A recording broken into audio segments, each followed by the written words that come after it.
નમસ્તે મિત્રો, હું તમારો એ મિત્ર છું જે બાળકોનો ડોક્ટર છે। જ્યારે પણ હું બાળકોની તપાસ કરવા માટે નવજાત શિશુ વિભાગમાં જાઉં છું ત્યારે મને દરરોજ નવી માતાઓ તરફથી એક પ્રશ્ન મળે છે કે માતાના દૂધનો પુરવઠો ઝડપથી કઈ રીતે વધારી શકાય। આ વિડિયોમાં આપણે માતાના દૂધનો પુરવઠો ઝડપથી વધારવાની સૌથી સરળ અને અસરકારક રીતો શીખીશું। સ્તનપાન વિશેના 10 સૌથી મોટા પ્રશ્નોની શ્રેણીમાં આ પ્રશ્ન 8 છે। માનું દૂધ કેવી રીતે વધારવું? તમે સ્તનપાન વધારવા વિશે ઘણું સાંભળ્યું અને જોયું હશે, પરંતુ હું ફક્ત ઇન્ડિયન એકેડેમી ઓફ પેડિયાટ્રિક્સ અને વર્લ્ડ હેલ્થ ઓર્ગેનાઇઝેશન દ્વારા પ્રમાણિત 10 ઉપાય કહીશ। હા, તમે તે સાચું સાંભળ્યું છે, 10 ઉપાય। આ વિડિયો તમારા અને તમારા બાળકનું જીવન બદલી નાખશે, તમારા પરિવારને પૈસા બચાવશે અને તમારા બાળકને માતાનું અમૃત જેવું દૂધ મળશે। તેથી આખો વિડિયો ધ્યાનથી જુઓ। ચાલો શરૂ કરીએ। નંબર 1, સ્તનપાન જલ્દી શરૂ કરો। જન્મ પછીના પહેલા કલાકમાં સ્તનપાન શરૂ કરવું જોઈએ। એ દૂધનું ઉત્પાદન વધારે છે અને માતા સાથેના બંધનને પ્રોત્સાહન આપે છે। નંબર 2, વારંવાર સ્તનપાન કરાવો, રાત્રે પણ કરાવો। દિવસ અને રાત્રે મળીને તમારા બાળકને 24 કલાકમાં ઓછામાં ઓછા 8 થી 12 વખત સ્તનપાન કરાવો। તમારું બાળક જેટલું વધુ દૂધ ચૂસશે તેટલું વધુ દૂધ ઉત્પન્ન થશે। યાદ રાખો, દૂધ ઉત્પન્ન કરતું હોર્મોન પ્રોલેક્ટિન રાત્રે વધુ સ્ત્રાવ થાય છે, તેથી રાત્રિના સમયે દૂધ પીવડાવવાથી દૂધનું ઉત્પાદન વધે છે। આથી રાત્રે 12 કલાકમાં 5 થી 6 વાર ધાવણ આપો। નંબર 3, બાળકને દૂધ ચૂસવાની યોગ્ય સ્થિતિમાં રાખો। દૂધ ચૂસવાની યોગ્ય સ્થિતિ એ છે કે જેમાં મમ્મીના છાતીની ડીટડીની આસપાસનો કાળો ભાગ કે જેને એરિયોલા કહેવામાં આવે છે, તે એરિયોલા જ્યારે બાળક ખાવા માટે આખું મોં ખોલે ત્યારે આખો એરિયોલા બાળકના મોઢામાં આપો। એરિયોલા પર જ ચૂસવાથી દૂધ આવે છે।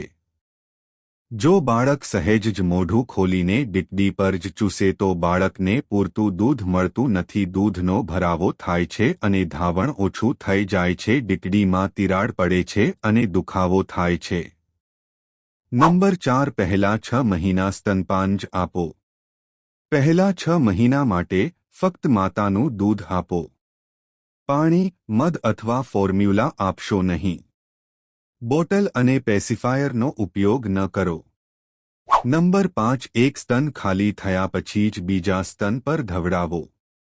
તમારા બાળકને એક સ્તન પર સંપૂર્ણપણે ચૂસી લેવા દો, પછી બીજા સ્તન પર આપો, જેથી સ્તન સંપૂર્ણ રીતે ખાલી થશે અને જે શરીરને વધુ દૂધ ઉત્પન્ન કરવાનો સંકેત આપે છે, જેથી દૂધ વધે છે। Number 6, kangaroo mother care. બાળકને છાતી પર લગાવવાની વિશિષ્ટ પદ્ધતિ, જેને કાંગારૂ કેર તરીકે પણ ઓળખવામાં આવે છે, જે ઓક્સિટોસિન વધારે છે અને દૂધમાં વધારો થાય છે। નંબર 7, આત્મવિશ્વાસ રાખો અને ચિંતા ન કરો। આત્મવિશ્વાસ અને સકારાત્મક એટલે કે પોઝિટિવ રહેવાથી દૂધ ઉત્પાદન વધે છે।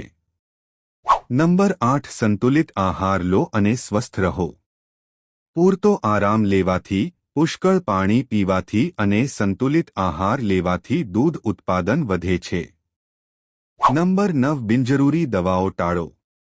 ડોમ્પેરિડોન જેવી દૂધ વધારતી દવાઓ અથવા શતાવરી પાવડર જેવા હર્બલ ઉપચારોનો ઉપયોગ ફક્ત તબીબી સલાહ મુજબ જ કરો।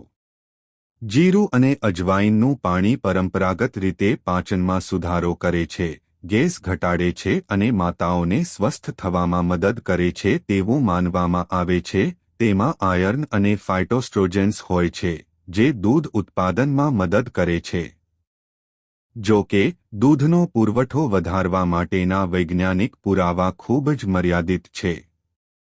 તમે તમારા આહારમાં જીરું અને અજવાઈનનો આનંદ માણી શકો છો, પરંતુ દૂધનો પુરવઠો વધારવા માટે ફક્ત તેમના પર આધાર રાખશો નહીં। નંબર 10, તમારા ડોક્ટરની સલાહ લો। જો તમને હજુ પણ લાગે છે કે તમને ઓછું દૂધ આવે છે, તો યોગ્ય માર્ગદર્શન માટે તમારા ડોક્ટરની સલાહ લો। સ્તનપાનની વધુ માહિતી માટે જોડાયેલા રહો અને વિડિયોને લાઇક કરો, ચેનલને સબસ્ક્રાઇબ કરો. તમારા પરિવારની નવી માતાઓને સ્તનપાનમાં મદદ કરવા માટે તેને શેર કરો અને તમારા કોઈપણ પ્રશ્નો કોમેન્ટ કરો. વિડિયોને રોકો અને ફરીથી બધા 10 ઉપાય વાંચો. ખાસ નોંધ: આ વિડિયો ફક્ત શૈક્ષણિક હેતુઓ માટે છે અને તબીબી સલાહ નથી. કોઈપણ સ્વાસ્થ્ય ચિંતા માટે હંમેશા તમારા ડોક્ટરની સલાહ લો.